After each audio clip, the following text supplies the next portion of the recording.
Here's a question I have for you, people.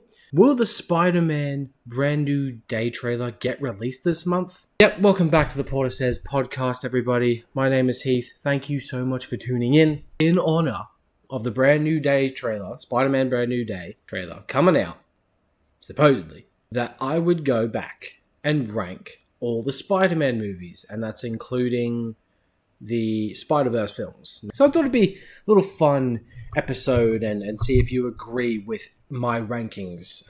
Okay, so I'm going to be reading off my letterboxed ranking of the films. So I have a list on here. So at number 10 is TASM 2, The Amazing Spider-Man 2. This is a movie I've had a very complicated relationship with because when it first came out, I adored it. I was a defender of that movie for like 5-6 years or so. And then around the time that Spider-Man Homecoming, which is much higher on this list, around the time that was coming out, I rewatched both of the TASM films randomly. And TASM 2 was a movie that it got worse each time I watched it. I really grew to hate that movie. But for some reason, I kept rewatching it just to see if there were things that maybe I could appreciate a bit more. And then last year, here in Australia, down under, my local cinema re-released all the Spider-Man movies, and I went and saw all of them.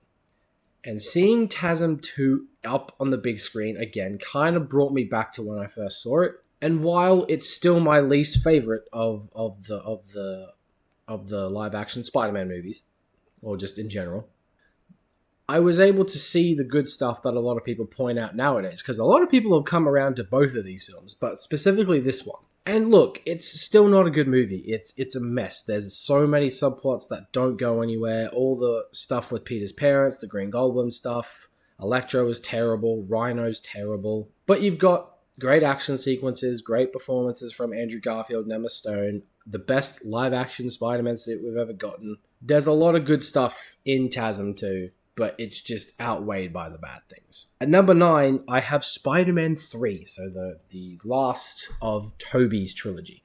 This is another one that I really, for a good, God knows how many, more than a couple years, I really didn't like.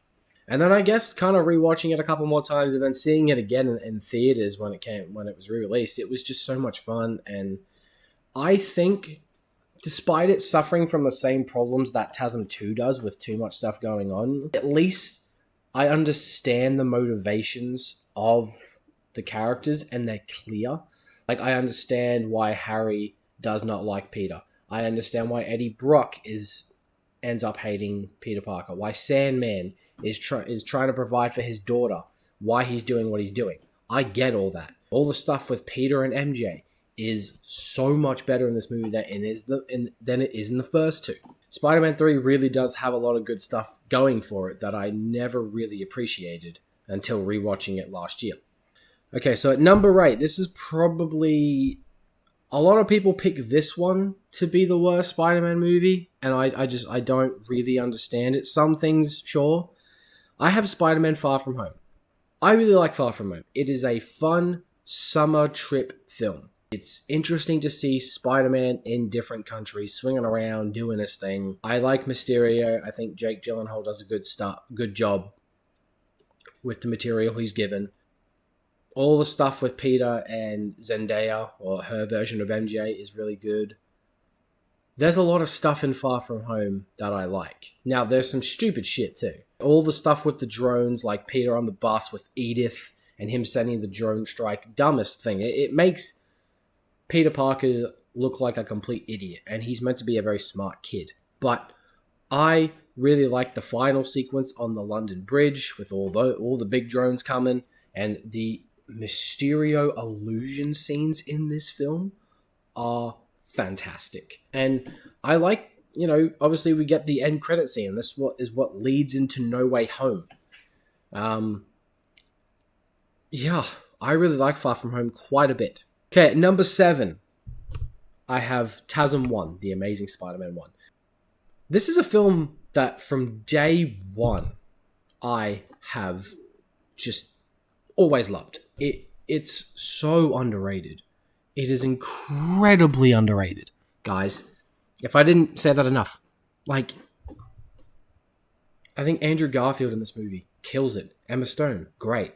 I've even really appreciate the Lizard. I appreciate Dr. Connors. His plan is dumb as crap. Like, it's stupid.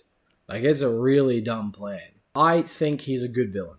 I really do. I do not think he is the worst villain that we got in the Spider-Man movies. And despite it going for a darker tone than the previous movies, which doesn't really work for a character like Spider-Man, I think it works.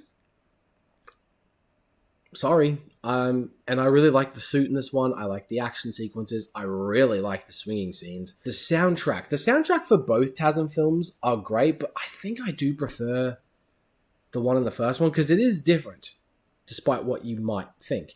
It is a movie that I think more people should give credit for. And there are many fans of this film, which I'm very happy to see. I'm very happy to see that. Okay, at number 6, I have Spider-Man Homecoming. I will never understand why there are so many people who also consider this to be the worst of the Spider-Man movies. And it's like, how? It's so fun. It's fun. It's cute. It's charming. It's entertaining. Tom Holland is awesome in this role. Michael Keaton does an excellent job as the Vulture. All this stuff, like the Tony Stark stuff, he's on screen for 10 minutes? I think there's so much good stuff on Homecoming. I think the biggest thing is that it is easily the most cohesive out of Tom Holland's trilogy. Alright, now we're getting into the top 5, which this is interesting. Spider-Man Across the Spider-Verse at number 5. The reason I have this at number 5 really is because it's not... I was rewatching it yesterday. I haven't finished it. I was rewatching it yesterday, and whilst the animation, and this goes for the Into the Spider-Verse as well, the animation's fantastic. I love the characters.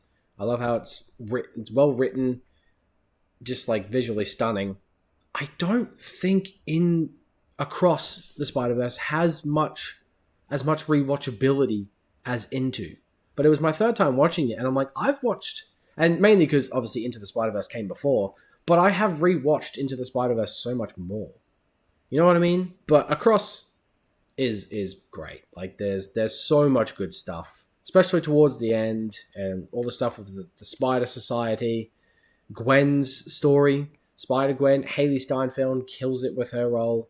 It's just those last 30 minutes. It's the most obvious setup for the next movie, which I cannot wait for Beyond. Beyond the Spider-Verse, please be good. Okay, number 4. Speaking of which, Into the Spider-Verse. Into the Spider-Verse is a movie that came out back in 2018, right? And it didn't make as much money as it should have because no one really seemed to care about it. Even when I first saw the trailer, I was like, what is this? When I saw that movie in theaters, I was blown away by how good that movie was. And considering the fact a couple of months prior, we had Venom, the first Venom movie, which was also made by Sony, and it was terrible. The fact that a couple of months later we get Into the Spider-Verse, which is infinitely better, but it made less money. So I blame everyone that saw Venom, which I'm actually including myself because I did see it.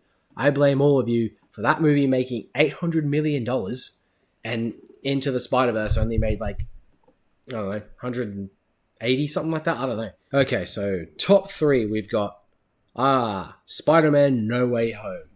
What can I say about Spider-Man No Way Home that hasn't been said already? It is such a miracle that this movie is as good as it is. Because it is a bit of a mess. The first half is a little bit disjointed.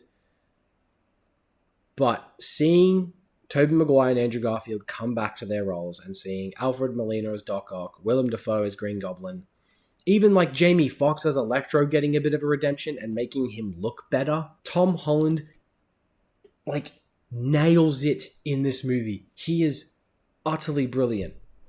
Andrew Garfield is also fantastic. This was where he really got his redemption. All of a sudden, there were all these Andrew Garfield fans came along, being fans of his Spider-Man. I'm I've been a fan of him since day one.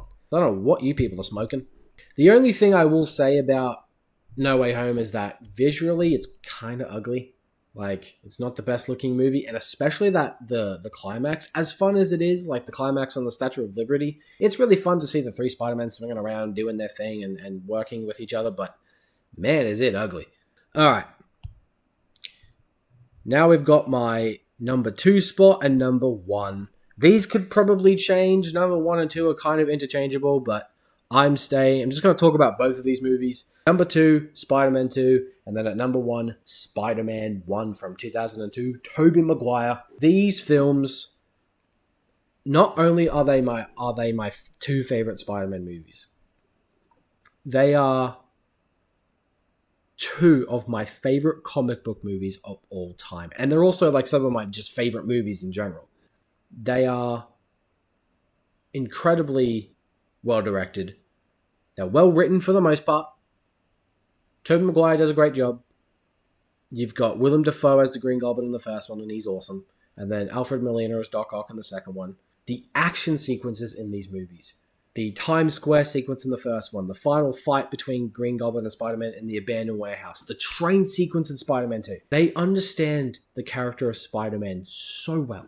Are they perfect? No, they're not perfect. You've got Mary Jane, who, besides for the third one, she is terrible in both movies. She is a horribly written character in the first 2 movies. She's constantly dicking Peter around. She's cheating on everybody.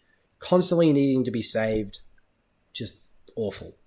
I don't know why out of all the movies, the third one seemed to get her the most right. I don't know why it took 3 fucking movies for me to finally like it, but there you go. Spider-Man 1 will probably always remain my favorite. It's the one I think I've rewatched the most. And the soundtrack, Danny Elfman, holy crap. Like, it has not been topped.